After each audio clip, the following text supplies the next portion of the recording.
আমন্ত্রণ দীপ্ত সন্ধ্যা সংবাদে, সাথে আছি আমি তারান্নুম জ্যোতি। শুরুতে জানাবো সংবাদ শিরোনাম।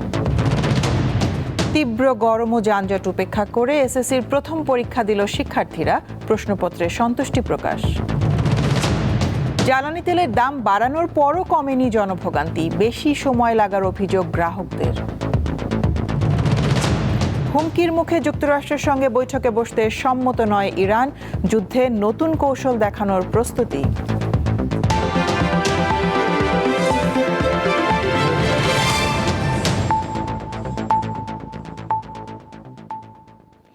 মাধ্যমিক স্কুল সার্টিফিকেট এসএসসি ও সমমানের পরীক্ষা শুরু হয়েছে আজ। মঙ্গলবার সকাল 10টায় শুরু হয়ে পরীক্ষা চলে দুপুর 1টা পর্যন্ত। তীব্র গরম ও যানজট উপেক্ষা করে পরীক্ষা দিয়েছেন শিক্ষার্থীরা, তবে প্রশ্নপত্র নিয়ে সন্তুষ্ট তারা। বিএনপি সরকার ক্ষমতায় আসার পর প্রথম কোনো পাবলিক পরীক্ষা হিসেবে শুরু হলো এসএসসি ও সমমানের পরীক্ষা। শিক্ষা মন্ত্রণালয়ের দেওয়া 14টি নির্দেশনা মেনে সারা দেশে বিভিন্ন কেন্দ্র আগে থেকেই প্রস্তুত ছিল। পরীক্ষা শুরুর 1 ঘন্টা আগে থেকে শিক্ষার্থীরা কেন্দ্রে পৌঁছাতে শুরু করে। প্রবেশের সময় শিক্ষার্থীদের তল্লাশি করা হয়। কেন্দ্রের বাইরে অপেক্ষায় ছিলেন অভিভাবকরা।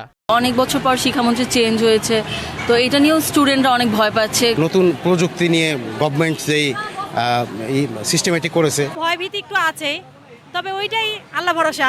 পরীক্ষা শেষে উচ্ছ্বাস প্রকাশ করেন শিক্ষার্থীরা। প্রশ্নপত্র সহজ হওয়ায় স্বস্তির কথা জানান অনেকে। আজকে আমাদের বাংলা ফার্স্ট পেপার পরীক্ষা ছিল এন্ড আলহামদুলিল্লাহ কোশ্চেন অনেক ইজি আসছে, সব অ্যান্সার করতে পারছি। আশা করতেছি এ প্লাস আসবে। পরীক্ষা যেমন দিয়ে আসছি ভালো দিয়ে আসছি, ঘাট তেমন একটা হয়নি। আমি ফার্স্ট বেঞ্চে সিট পড়ছে, তো আমি ভাই পেয়েছিলাম, I was afraid, but then টিচাররা খুব হেল্প করছে। আতঙ্কটা ছিলই, কিন্তু যখন প্রায় বাইরে থাকে হেলিকপ্টারে ভয় থাকি যে আসে কিনা। একদিকে তীব্র গরম, অন্যদিকে দীর্ঘ যানজট, এই দুই ধকল সামলেই পরীক্ষা কেন্দ্রে আসতে হয়েছে শিক্ষার্থীদের। পরীক্ষা শেষে একই ভোগান্তি পেরিয়ে ফিরতে হয়েছে বাসায়।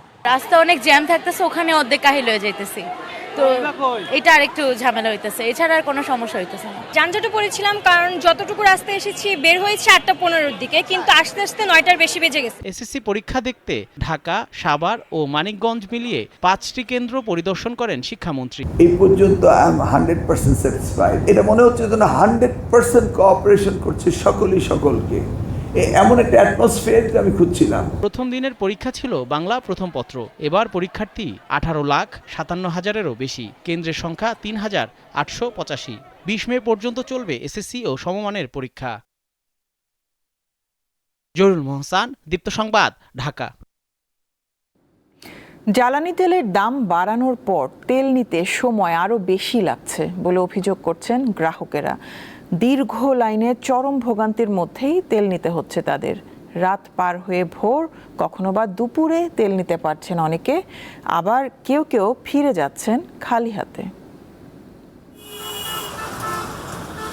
জ্বালানি তেলের দাম বেড়েছে ঠিকই, কিন্তু গ্রাহকের ভোগান্তি একটুও কমেনি। তেলের জন্য অপেক্ষা এখন যেন নিয়মিত বিষয়। কড়া রোদ কিংবা বৃষ্টি, রাত কিংবা ভোর, অনিশ্চয়তা নিয়েই দীর্ঘ লাইনে দাঁড়াতে হচ্ছে সবাইকে।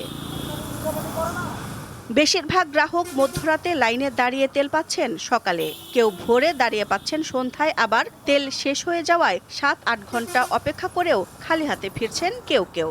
5টার সময় এসে যদি সিরিয়াল দিয়ে 11:30 বাজে, পুরো 6.5 ঘন্টা, এখনো যদি আমরা তেল পাচ্ছি না, তারপরে তেলের দাম বাড়ায় লাভ হয়েছে কি?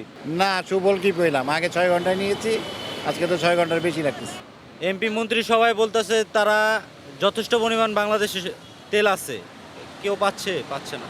রাজধানীর আসাদ গেট, তেজগাঁও, 7 রাস্তা, গুলশান, লিংক রোড সহ অনেক পাম্পে তেল বিক্রি বন্ধ রয়েছে। দাম বাড়লেও কোনো লাভ হয়নি বলে জানিয়েছে পাম্প কর্তৃপক্ষ। ডিপো থেকে পর্যাপ্ত তেল না পাওয়ার অভিযোগ তাদের। 6 ঘন্টার উপরে চলে গেছে, এখন পর্যন্ত এখানে লাইন পাম্পেই যাইতে পারি নাই। কি যে একটা ভোগান্তি। আমাদের হচ্ছে তেলটা পর্যাপ্ত দেওয়া হোক, তাহলে আমাদের এই প্রবলেমগুলো থেকে আমরা বের হতে পারবো। হেড অফিস থেকে আর লিস্ট পাঠিয়ে দেয় ডিপোতে, ওই ডিপো অনুযায়ী আমাদেরকে তেল দিচ্ছে। ডিপোতে আমাদের তেলই আমরা কম দিচ্ছে, এখন পর্যন্ত কম দিচ্ছে। জ্বালানি তেলের বিক্রি স্বাভাবিক রাখতে মূল সমস্যা খুঁজে বের করে দ্রুত সমাধানের অনুরোধ জানিয়েছেন গ্রাহকরা। দিলশাদানি, দীপ্ত সংবাদ, ঢাকা। জ্বালানি তেল বিশেষ করে ডিজেলের মূল্য বৃদ্ধিতে গভীর সংকটে পড়েছেন বিভিন্ন জেলার কৃষকরা।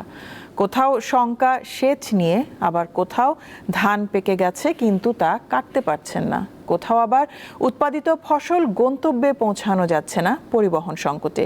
এই সব বিষয়ে জানাচ্ছেন আমাদের সহকর্মীরা। নওগাঁর রানীনগর উপজেলার ভূতরাজাপুর গ্রামের পূর্বপাড়া মাঠে এখানে কৃষকরা ডিজেলের দাম বাড়ার কারণে সেচের মূল্য বেড়ে যাওয়ার কথা বলছেন। কৃষিপণ্যের ভবিষ্যৎ নিয়ে উদ্বেগে আছে তারা। আমি এখন এমনই একজন কৃষকের সঙ্গে কথা বলবো। ধন্যবাদ। আমরা যে কৃষক, আমরা যে চাষ করি, এই ডিজেল তেলের দাম বাড়ার কারণে আমাদের সেচের কিছুটা সমস্যা পড়ে যাবে। তারপরে এই যে মারাই, হাল বাওয়া, এগুলার সম্পূর্ণ জিনিসের দামটা বেড়ে যাবে।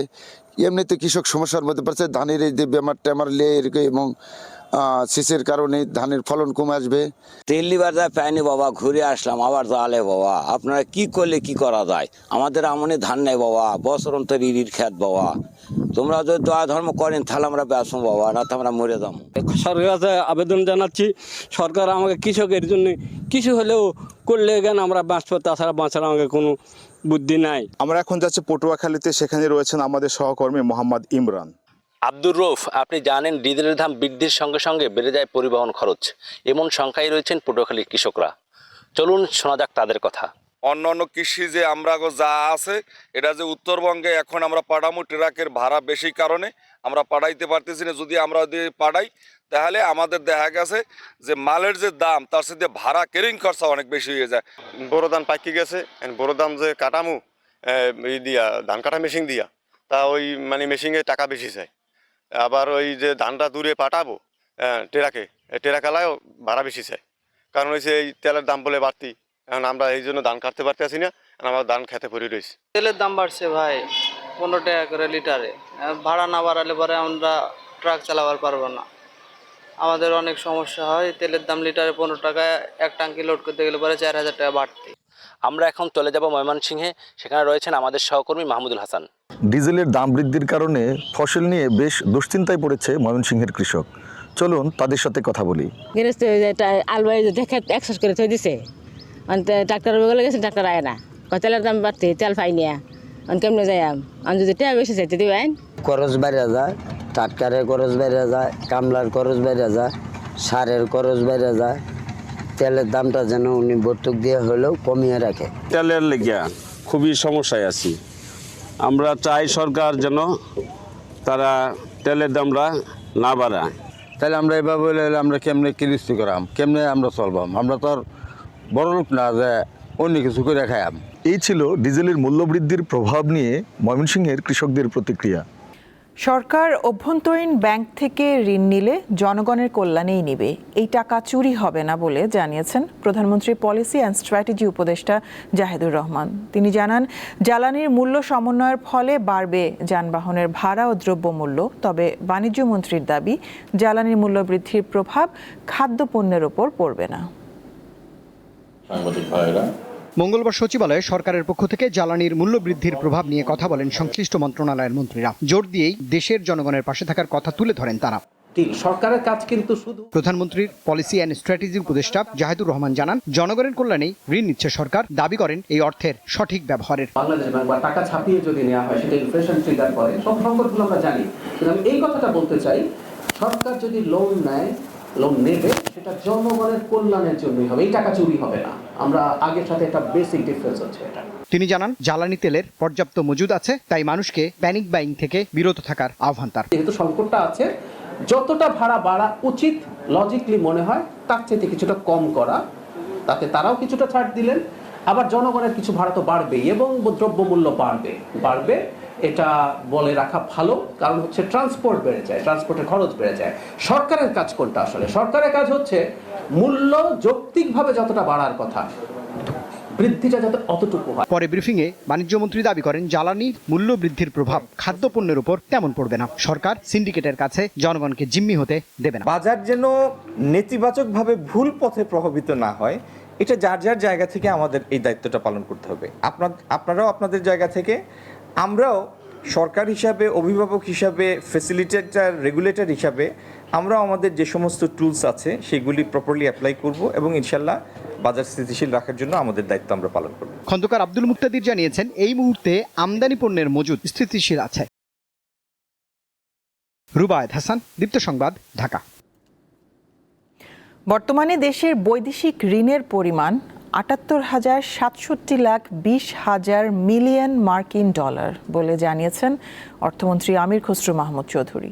মঙ্গলবার বিকেলে জাতীয় সংসদ অধিবেশনের প্রশ্নোত্তর পর্বে ব্রাহ্মণবাড়িয়া ২ আসনের সংসদ সদস্য রুমিন ফারহানার প্রশ্নের জবাবে তিনি এই তথ্য জানান। অর্থমন্ত্রী বলেন, অর্থনৈতিক সম্পর্ক বিভাগ সরকারের পক্ষে বৈদেশিক ঋণ পরিশোধ করে থাকে। বরাদ্দ বাজেট ব্যবহার করেই সারা বছর পরিশোধ সূচি অনুযায়ী ঋণ পরিশোধ করা হচ্ছে বলেও জানান তিনি। এছাড়া সরকারের ব্যাংক ঋণ গ্রহণের লাগামহীন গতি ও রাজস্ব আদায়ের নাজুক পরিস্থিতি নিয়েও সমালোচনা করেন সংসদ সদস্য রুমিন ফারহানা। নতুন সরকার ক্ষমতা গ্রহণের পর থেকে ব্যাংক থেকে ঋণ নেয়ার পরিমাণ ক্রমাগতই বাড়ছে। ক্ষমতা গ্রহণের মাত্র 52 দিনে ব্যাংক থেকে ৪৪,৫০০ কোটি টাকা ঋণ নিয়েছে বর্তমান সরকার।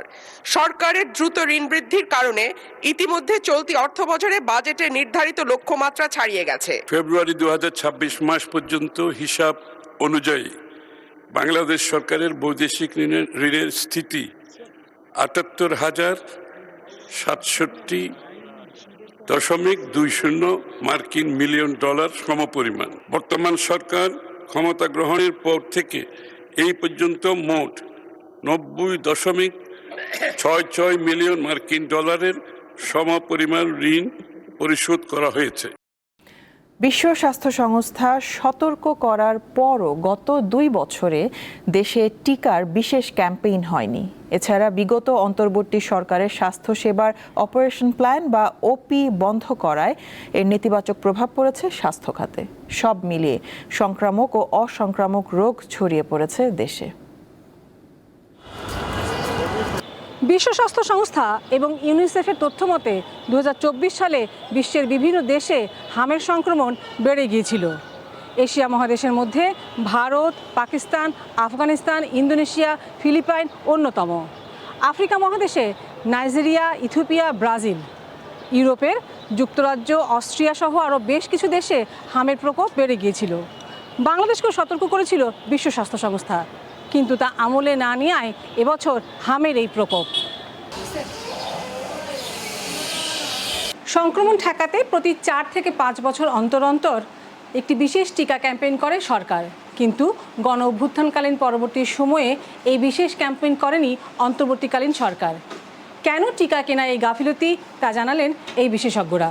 ইউনিসেফের মাধ্যমে টিকা কেনা হতো, সেই টাকাটা পুরো আমাদের global alliance for vaccine and immunization Gavi এরা দিত।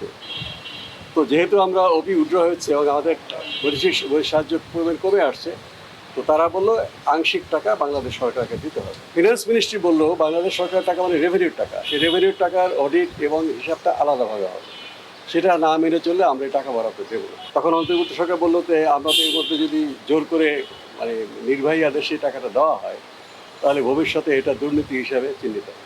তারা বলে নির্বাচনের তারিখ ঘোষণা হয়ে গেছে, নির্বাচন হবে, নির্বাচিত সরকার এই ডিসিশন নিবে। তারা যদিও আমেরিকার সাথে চুক্তি করতে কোনো হেজিটেট করে না যে পরবর্তী নির্বাচন সরকার সেটা করুক, কিন্তু এই বিষয়ে তারা পরবর্তী সরকারের উপর ছেড়ে দিয়েছে। বিকল্প ব্যবস্থা না রেখে হঠাৎ করে স্বাস্থ্যের বিভিন্ন অপারেশন প্ল্যান বা ওপি বন্ধ করা হঠকারী সিদ্ধান্ত বলে মনে করেন বিশেষজ্ঞরা। আমার কাছে এটা হঠকারী সিদ্ধান্ত। এটা হয়তোবা সেক্টর প্রোগ্রামটা বাদ দেওয়া যেত, কিন্তু তার একটা এক্সিট প্ল্যান দরকার ছিল যে আমরা এটা বাদ দিতে চাই। প্রথমত কেন বাদ দিলে আমাদের যে প্রোগ্রামগুলো চলছে সেগুলো কিভাবে চলবে।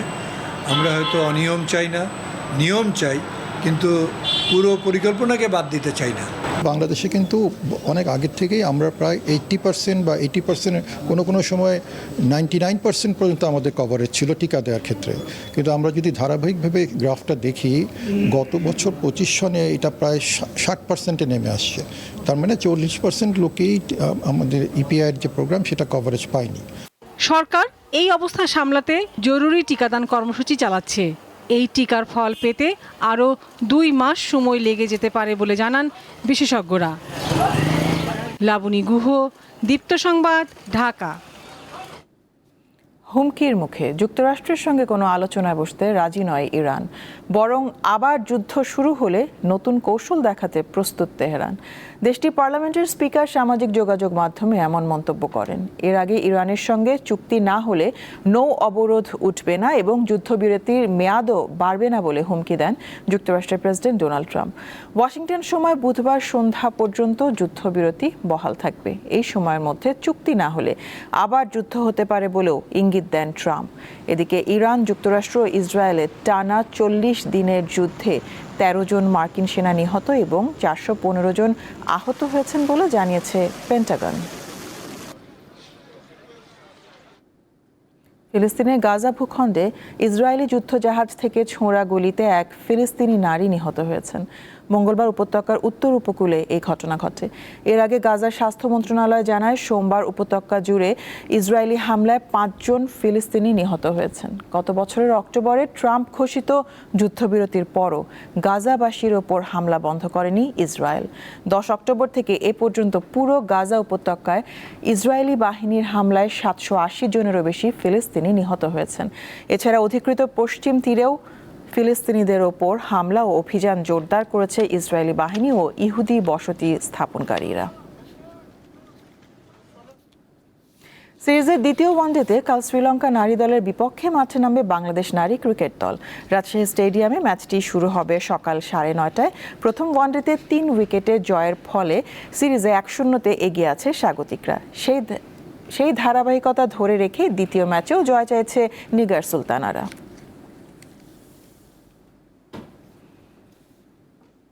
শেষ করব দীপ্ত সন্ধ্যার সংবাদ শিরোনামগুলো জানাবো আরও একবার। তীব্র গরম ও যানজট উপেক্ষা করে এসএসসির প্রথম পরীক্ষা দিল শিক্ষার্থীরা, প্রশ্নপত্রে সন্তুষ্টি প্রকাশ।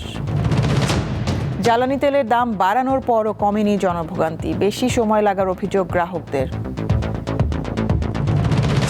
হুমকির মুখে যুক্তরাষ্ট্রের সঙ্গে বৈঠকে বসতে সম্মত নয় ইরান, যুদ্ধে নতুন কৌশল দেখানোর প্রস্তুতি। এ ছিল এখনকার মতন। আমাদের পরবর্তী সংবাদ দেখার আমন্ত্রণ রইল। দর্শক, আরও তথ্য বিনোদনের সংবাদ জানতে যুক্ত থাকুন দীপ্ত টিভি ডিজিটাল প্ল্যাটফর্মগুলোতে। ধন্যবাদ সবাইকে।